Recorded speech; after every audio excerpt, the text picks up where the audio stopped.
Hello friends, welcome back to the channel. I hope काफ़ी आप चीज़ें सीख रहे हैं न्यू अबाउट स्टॉक मार्केट्स और financial markets in general from these videos. अगर आपको अच्छी लग रही है तो आप इन वीडियोस को और इस चैनल को शेयर कीजिए अपने फ्रेंड्स एंड फैमिली के साथ। First of all I would like to thank you all for the amazing response you have given to the previous video about the financial intermediaries. और जितने भी रेगुलेटर्स होते हैं, फाइनेंशियल इंटरमीडियरीज होते हैं एक स्टॉक मार्केट को वर्क प्रॉपरली स्मूथली फंक्शन करने में। और फिर मैं अपोलोजाइज़ करना चाहूँगा कि काफ़ी टाइम से एक नई वीडियो नहीं आई है due to some personal reasons. Video record नहीं हो पा रही थी। So here we are back with another video. And इस टॉपिक पे जो जो आज टॉपिक डिस्कस होगा उसके ऊपर एक वीडियो और आएगी, क्योंकि थोड़ा लेंथी टॉपिक है, उसको डिस्कस करने में एटलीस्ट 2 वीडियोज़ लगेंगी।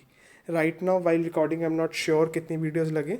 Depending upon the length of each video I will decide to the number of parts, because ज़्यादा लंबी वीडियो होती है तो काफ़ी लोग अवॉइड करते हैं उसको देखना, उतना एक्सटेंड तक नहीं देखते।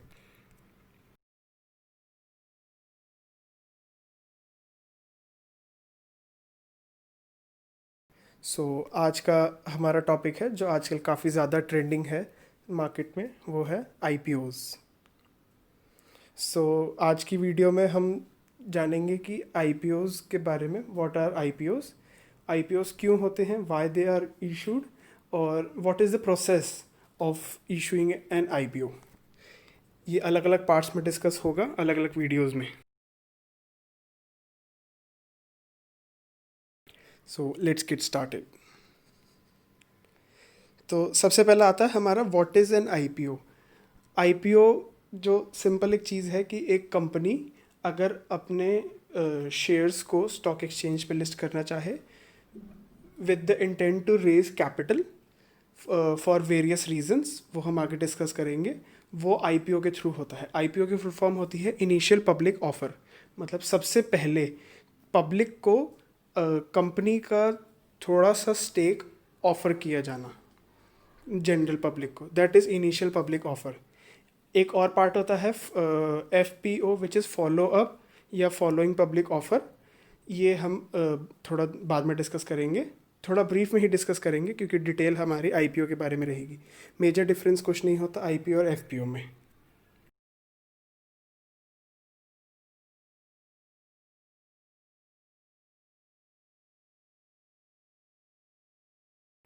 आईपीओ उन कंपनीज़ के लिए होता है जो स्टॉक एक्सचेंज पे ऑलरेडी लिस्टेड नहीं हैं, वो आईपीओज़ लेके आती हैं। और एफपीओज़ वो लाते हैं जो ऑलरेडी स्टॉक एक्सचेंज पे हैं, उनको फर्दर फंड रेज करना है जनरल पब्लिक से स्टॉक मार्केट के थ्रू, प्राइमरी मार्केट के थ्रू।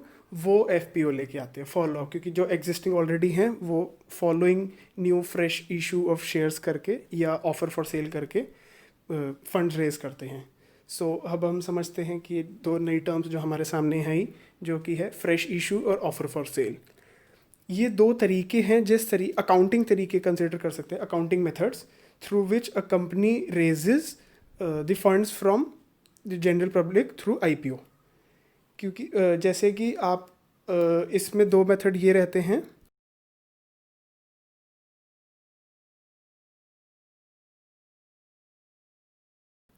कि या तो फ्रेश इशू करके या ऑफर फॉर सेल। जैसे ही नाम से पता चल रहा है, अकाउंटिंग के अकॉर्डिंग जैसे आपकी इक्विटी होती है उसका एक सेट नंबर होता है कि इतने नंबर ऑफ शेयर्स हैं और हर शेयर की इतनी वैल्यू है।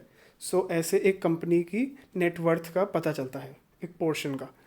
सो फ्रेश इशू में क्या होता है, न्यू शेयर्स क्रिएट किए जाते हैं उस कंपनी के या उस बिजनेस के, और उन न्यू शेयर्स को जनरल पब्लिक को ऑफर किया जाता है आईपीओ के थ्रू। और दूसरा होता है offer for cell. Offer for cell में होता है जो एग्जिस्टिंग शेयर्स ऑलरेडी क्रिएटेड हैं फर्म के या बिजनेस के, उन्हीं शेयर्स का थोड़ा सा पार्ट हिस्सा जो है प्रोमोटर्स वगैरह लोग अपना सेल करते हैं और उसके अगेंस्ट फंड रेज करते हैं।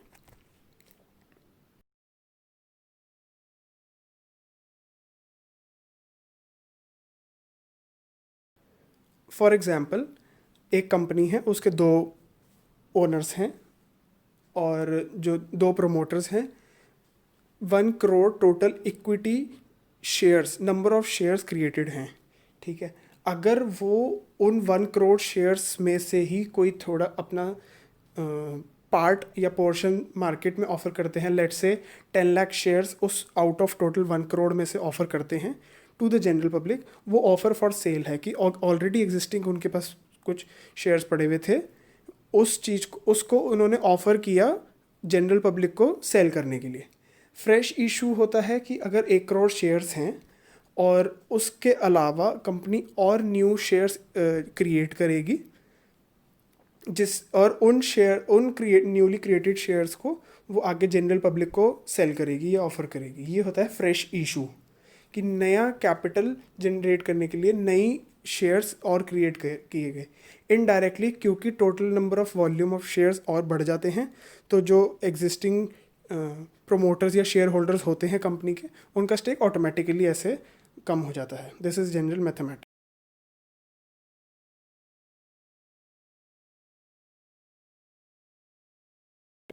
ऑफ़र फॉर सेल का एक एग्जांपल है इंडिया मार्ट। अगर आप नेट पे जाके सर्च करेंगे तो उसमें भी लिखा होगा कि इंडिया मार्ट ने अपना ऑफ़र फॉर सेल के थ्रू फंड रेज़ किए थे, और जो प्रमोटर थे उन्होंने अपना कुछ छोटा सा स्टेक सेल करके ये फंड रेज़ किए थे।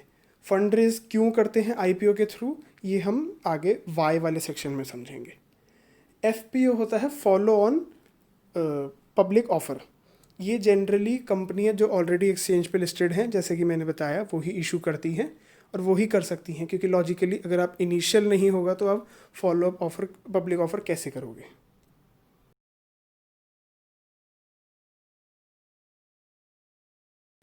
प्रोसेसेस जो होते हैं दोनों के समवॉट और मोस्टली सेम ही होते हैं, कोई मेजर फ़र्क नहीं होता। फ्रेश इशू ऑफ शेयर्स जो होते हैं उनका एग्जांपल मुझे इमिडिएटली कोई स्ट्राइक नहीं कर रहा, बट जो अभी रीसेंट आईपीओ आया था मार्च में एसबीआई कार्ड्स का, जो कि बहुत ज़्यादा हाइप्ड था, बहुत ज़्यादा एक्साइटमेंट थी उसकी, उसमें 2 पोर्शंस थे। थोड़ा सा स्टेक जो था वो फ्रेश इशू ऑफ कैपिटल के थ्रू हुआ था, fresh issue of shares, I am sorry, और काफ़ी मेजर चंक ऑफ पोर्शन जो कैपिटल रेज की गई थी आईपीओ के थ्रू, वो ऑफर फॉर सेल था। सो वो दोनों का मिक्स था, और कंपनी चाहे तो दोनों तरीके से ही कर सकती है, तीनों तरीके से इनफैक्ट, सिर्फ फ्रेश इशू कर दे या सारा ऑफर फॉर सेल दे, जैसे इंडिया मार्ट का केस था, या फिर जो एसबीआई कार्ड्स ने किया उसकी तरह कर सकती है, कि दोनों का मिक्स ऑफ बोथ।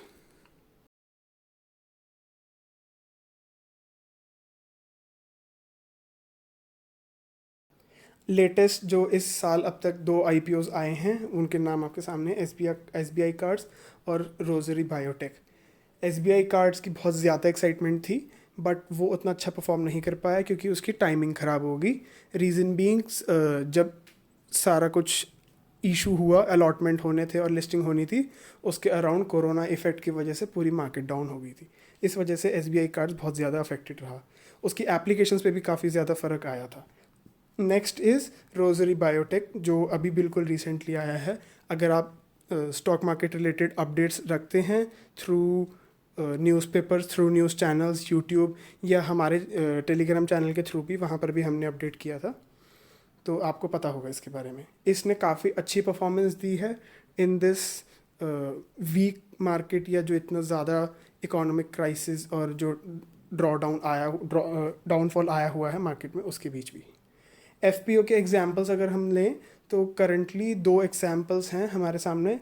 एक येस बैंक का एफपीओ आया था, फॉलो ऑन पब्लिक ऑफर, जिसमें उन्होंने एडिशनल कैपिटल रेस करनी थी। और एक अभी आया हुआ है Aditya Birla retail and fashion का, जिसके ब्रांड्स जैसे आपने सुने होंगे, Allen Solly, Van Heusen, Peter England, Louis Philippe, और ये सब जितने भी पैंटालून्स, फॉरएवर 21, ये सब brands Aditya Birla fashion and retail के अंडर आते हैं।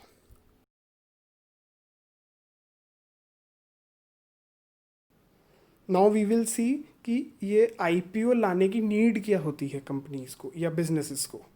That is the next section, why IPO. इसको डिस्कस करने से पहले एक हम थोड़ी सी एक स्टोरी लाइन क्रिएट करेंगे एक बिजनेस की, कि हम यहाँ आईपीओ की स्टेज तक आते कैसे हैं।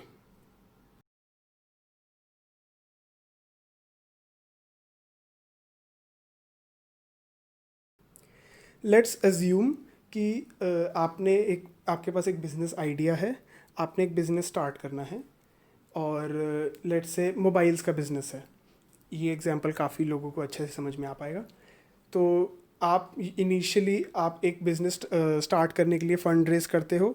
यूजुअली आपका जब फंडिंग आती है वो अपने पर्सनल सेविंग्स या फ्रेंड्स एंड फैमिली, इनके थ्रू ही आती है।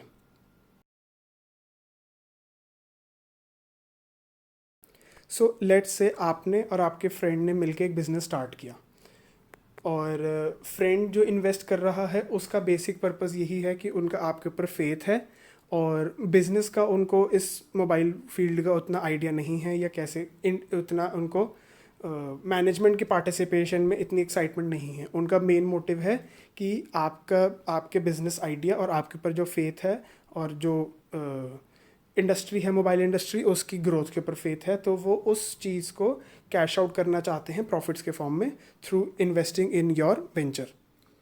नाउ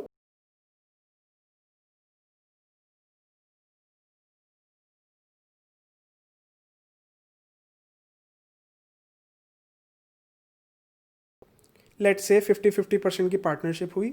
उन्होंने 50 लाख का स्टेक लगाया, आपने अपने 50 लाख रुपीज़ इन्वेस्ट किए, टोटल 1 करोड़ की कैपिटल हो गई आप लोगों की। आप लोगों ने ऑनलाइन बिजनेस शुरू किया जहाँ पे आप फ़ोन्स ऑनलाइन आप सेल करते हैं। या हाइपोथेटिकल एग्जांपल है, किसी भी अगर एग्जिस्टिंग बिजनेस मॉडल से ये अगर कोरिलेट करता है तो वो सिर्फ एक कोइंसिडेंस है। कोई ये मैंने कहीं से एग्जांपल नहीं उठाया, मैं एक रैंडम एग्जांपल क्रिएट कर रहा हूँ अभी।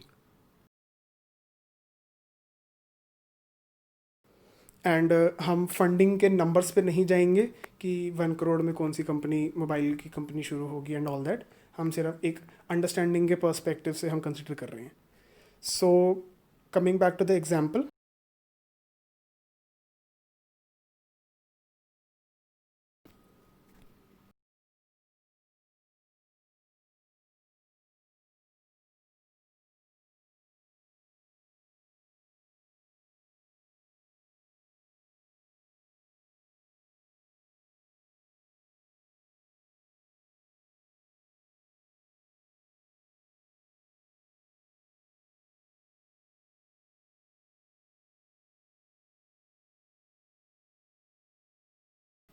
कंपनी ने 1 करोड़ रुपीज़ या बिजनेस ने 1 करोड़ रुपीज़ रेस कर लिए।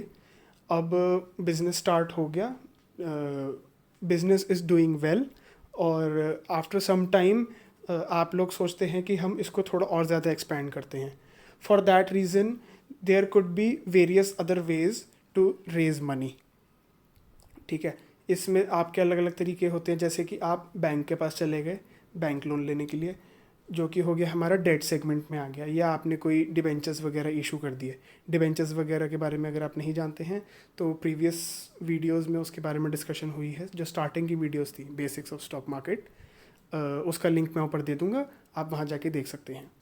उसके अलावा आपके पास दूसरा ऑप्शन है कि आप अपने जो बिज़नेस की सेविंग्स हुई हैं, बिज़नेस में जैसे आप प्रॉफिट्स करते हैं उसकी जो सेविंग्स होती हैं, उनसे ही आप उनको री इन्वेस्ट करके आप ग्रो करना चाहते हैं। द अनदर वे इज़ कि आप कोई एक वेंचर कैपिटल या प्राइवेट इक्विटी फर्म को पिच करते हैं अपना बिजनेस आइडिया, ताकि वो आपको एक अच्छी बड़ी फंडिंग दे सकें। वो भी आपको तभी एक्सेप्ट करेंगे आपका बिजनेस आइडिया, क्योंकि अगर उनको बहुत ज़्यादा अच्छा पोटेंशियल लगा आपके मैनेजमेंट, आपके बिलीव्स में, आपकी वर्किंग में, और आपके बिजनेस आइडिया और इंडस्ट्री में। नाउ और एक और तरीका है आईपीओ का, उस पर हम बाद में आएंगे। नाउ लेट्स अज्यूम कि इस पर्टिकुलर राउंड में आपने 10 करोड़ रुपीज़ एडिशनल रेज कर लिए from a venture capital firm. So उसके बाद आप हम थोड़ा और आगे चलते हैं स्टोरी लाइन में, कि आपका बिजनेस और ज़्यादा ग्रो हो गया। अब आप नेक्स्ट लेवल पे जाना चाहते हैं, जिसमें कि आप अपने बिजनेस को लेट से ऑनलाइन से थोड़ा ऑफलाइन पे भी शिफ्ट करना चाहते हैं, कि कुछ एरियाज़ जहाँ पर उतना ज़्यादा इंटरनेट एक्सेस नहीं है, या इंटरनेट प्रॉपर पेनिट्रेशन नहीं है, या वेबसाइट्स का उतना कंफर्ट नहीं है लोगों को, जहाँ पे आज भी लोग रिटेल शॉप्स पे जाके खुद अपने सामने फ़ोन देख के लेना पसंद करते हैं, उस टाइप की मार्केट को भी अगर आप कैप्चर करना चाहते हैं, so you prefer to start या open up some retail showrooms in some areas, which could be urban areas, semi-urban, or different tier of cities.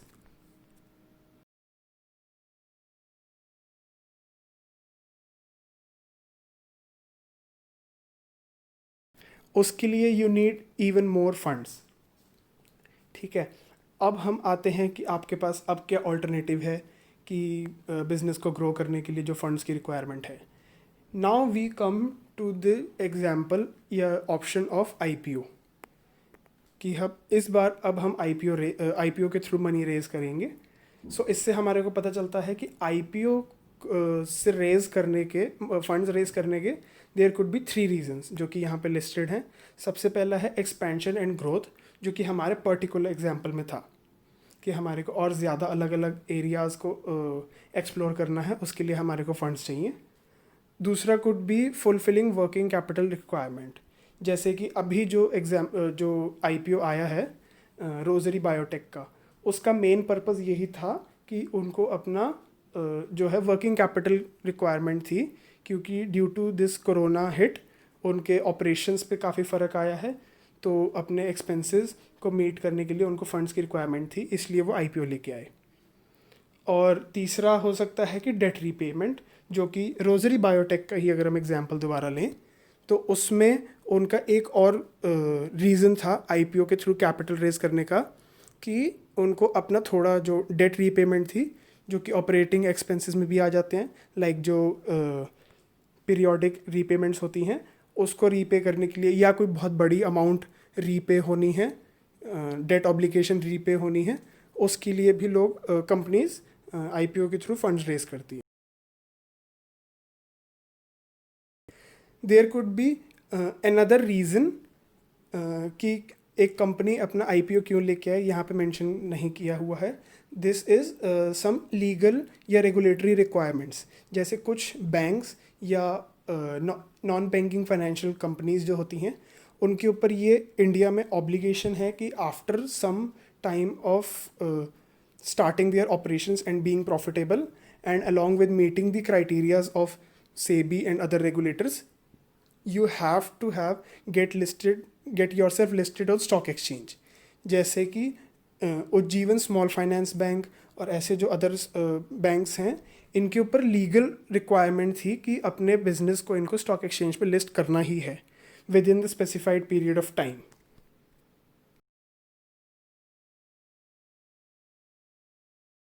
Now question rises कि हम और ऑल्टरनेटिव जो दूसरे ऑल्टरनेटिव्स होते हैं उस पर क्यों नहीं जाते. Why IPO.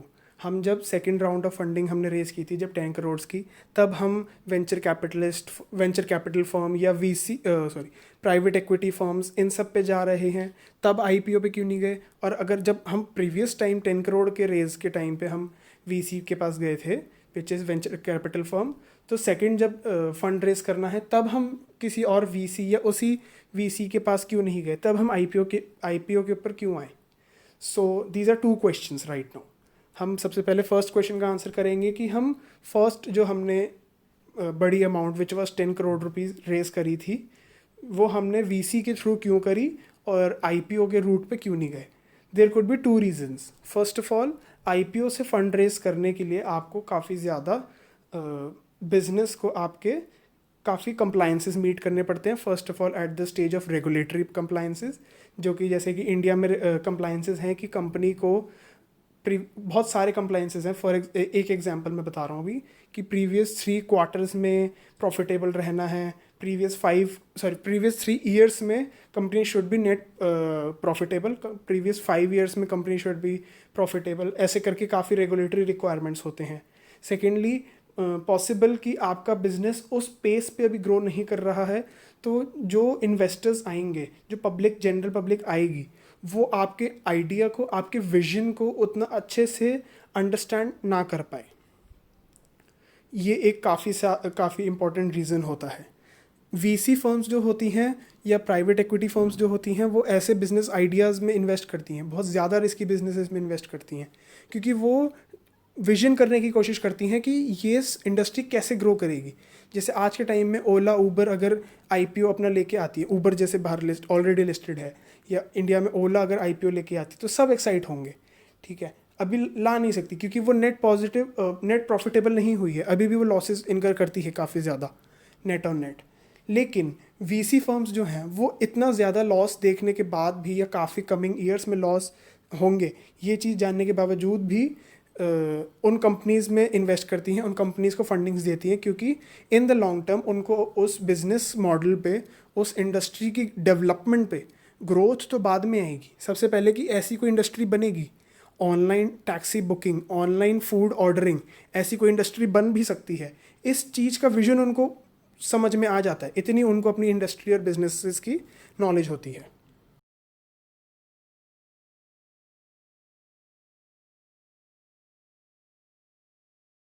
ये vision general public, I am not saying all of them, काफ़ी सारी जनरल पब्लिक ये सब इमेजिन नहीं कर सकती, ये विजुअलाइज नहीं कर सकती, तो वो अपना हार्ड अर्न मनी इतनी इजीली उस पर स्टेक करने को रेडी नहीं होगी, which will bring many hurdles to raise funds for the further growth of the company. इसलिए उन स्टेजेस पे कंपनियां जो हैं वो वीसी के थ्रू फंड रेज के ऑप्शन पे जाती हैं। नाउ क्वेश्चन कम्स कि वो बैंक्स के पास क्यों नहीं जाती। बैंक्स का भी सेम केस होता है कि उनको भी अपना कैपिटल या अपने फंड्स सेफ रखने होते हैं कंपैरेटिवली, इसलिए वो काफ़ी ज़्यादा कंप्लायंसेस रिक्वायर करते हैं कि कंपनी का के प्रॉफिट्स कैसे हैं, कंपनी कैसे रेवेन्यू अर्न करेगी या कब तक रेवेन्यू अर्न करेगी। वो इश्यूज जो आते हैं, वो हर्डल्स जो आते हैं, क्योंकि जो बिज़नेस है वो ऑलरेडी उतना प्रॉफिटेबल नहीं है इतनी अर्ली स्टेजेस पे, तो बैंक्स भी उनको लोन देने में हेजिटेंट होते हैं। सेकेंडली, अगर देते भी हैं तो बहुत ज़्यादा इंटरेस्ट रेट्स पे देते हैं, which becomes a burden for them, क्योंकि डेट है वो रेगुलरली रीपे करना बहुत ज़रूरी है। रिसेंटली राकेश झुनझुनवाला जी जो हैं, उनका एक इंटरव्यू आया था, उसमें भी उन्होंने ये बात रेज करी थी कि बैंक्स इंडिया में स्टार्टअप्स को फंड्स इसलिए नहीं दे पाती क्योंकि काफ़ी ज़्यादा टाइम तक स्टार्टअप्स लॉसेस इनकर करते हैं और बैंक्स उस चीज़ को हैंडल नहीं कर सकते। वो ये भी रीज़न था कि इंडिया में इतनी इजीली स्टार्टअप्स क्यों ग्रो नहीं हो पाते, या इतनी इजीली या इतने ज़्यादा स्टार्टअप्स क्यों नहीं आते इंडिया में।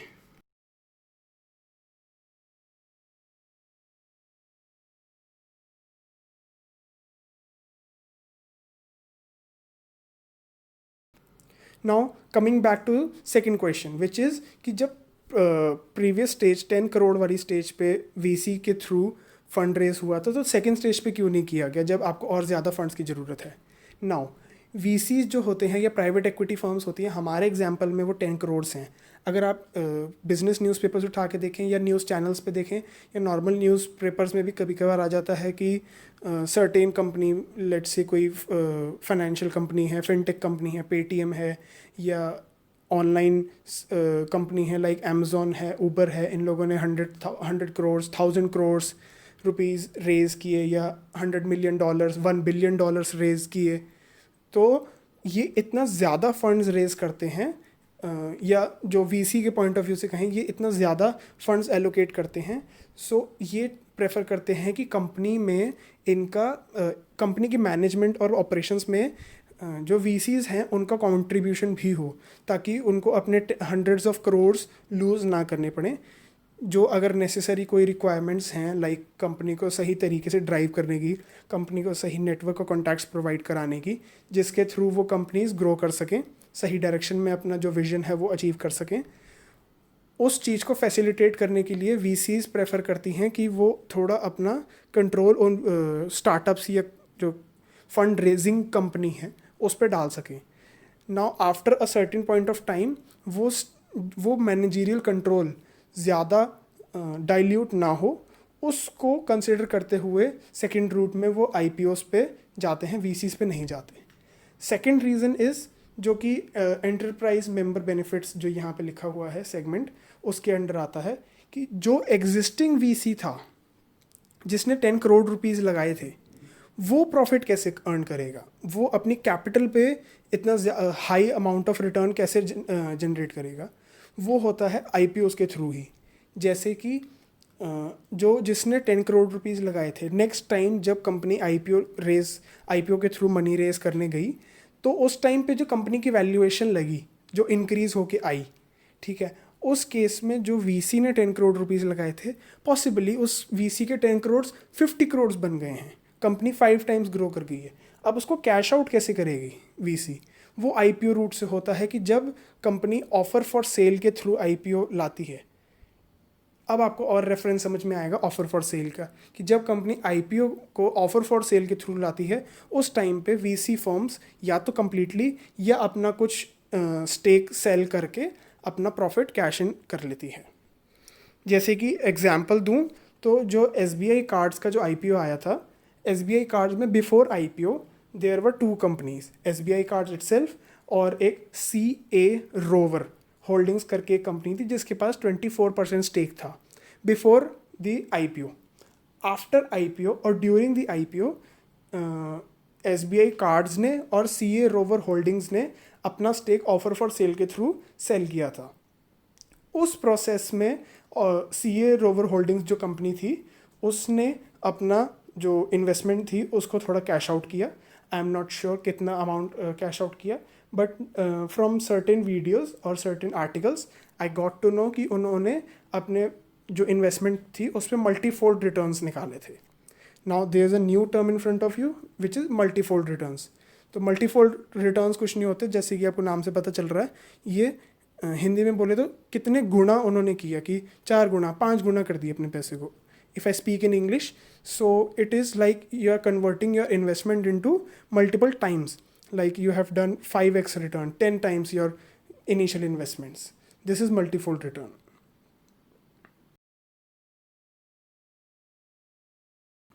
Now coming back to the next thing, which is enterprise members benefit.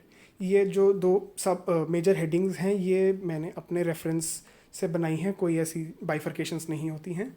सो इसमें आता है दो बेनिफिट्स कंपनी के एम्प्लॉयज़ को या कंपनी के मेंबर्स को मिलते हैं। जो प्रीवियस ऊपर मेंशन थे कि बिजनेस एंटरप्राइज के जो रीजंस थे, expansion, growth, operational expenses, debt repayment, regulatory compliances, ये सब बिजनेस लेवल पे थे। बिजनेस के अंदर जो मेंबर्स हैं, which could be the top employees या टॉप मैनेजर्स, या फिर जो नॉर्मल जो सेकंड इंटरमीडिएट लेवल पे जो एम्प्लॉयज़ आते हैं, वो सब, इन सबको कंपनी जो है एक E SOP which is employ stock option plan या एम्प्लॉय स्टॉक ऑप्शन प्रोग्राम, कुछ भी बोला जा सकता है, वो ऑफर करती है। Now what is E shop?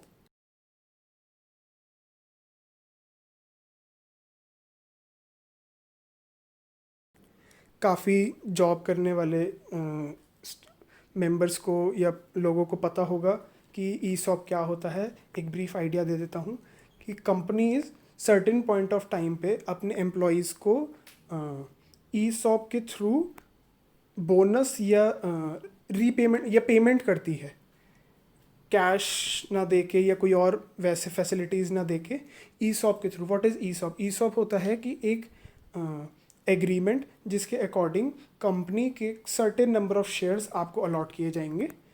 Now after certain point of time आप उनको कैश आउट कर सकते हो through selling your E shops in stock exchange, और जब कंपनी लिस्ट हो जाएगी तब आप उसको स्टॉक एक्सचेंज पे सेल करके जो प्रॉफिट है वो आप जनरेट कर सकते हैं। कंपनीज ई सॉप्स जनरली यूज़ करती हैं जब वो कैश पेमेंट प्रेफर ना कर रहे हैं अपने एम्प्लॉयज़ को कॉम्पेंसेट करने के लिए, due to an number of reasons. कुछ भी वजह हो सकती है कि कंपनी को अभी कैश होल्ड करके रखना है फॉर फर्दर एक्सपेंसेस या फिर expansion. At the same time उनको एम्प्लॉयज़ को रेमुनरेशन भी देनी है, कॉम्पेंसेट भी करना है, तो उस केस में वो ई सॉप्स के थ्रू पेमेंट कर देते हैं कि आप ये अभी ई सॉप ले लीजिए। After few years, 3-4 years, company आपको ऑफ़र देगी, चाहे कंपनी ही उनसे परचेज़ करके उनको कैश पेमेंट कर दे, या फिर जब स्टॉक एक्सचेंज पे लिस्ट होगी कंपनी तो आप वहाँ पे उसको सेल करके एग्जिट कर सकते हैं। सो आईपीओ के थ्रू कंपनी एम्प्लॉयज़ के पास भी ये ऑप्शन होता है कि वो अपने ई सॉप्स वहाँ सेल करके अपनी रेमुनरेशन को कैश आउट कर सकती है।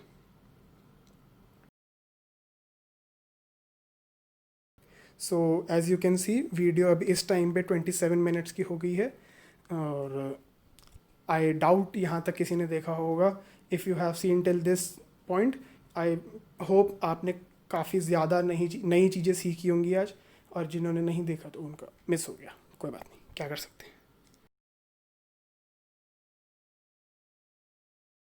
Now comes the next part, which is how the IPO process proceeds, या कैसे IPO रेज किया जाता है, और वो हम जानेंगे नेक्स्ट वीडियो में.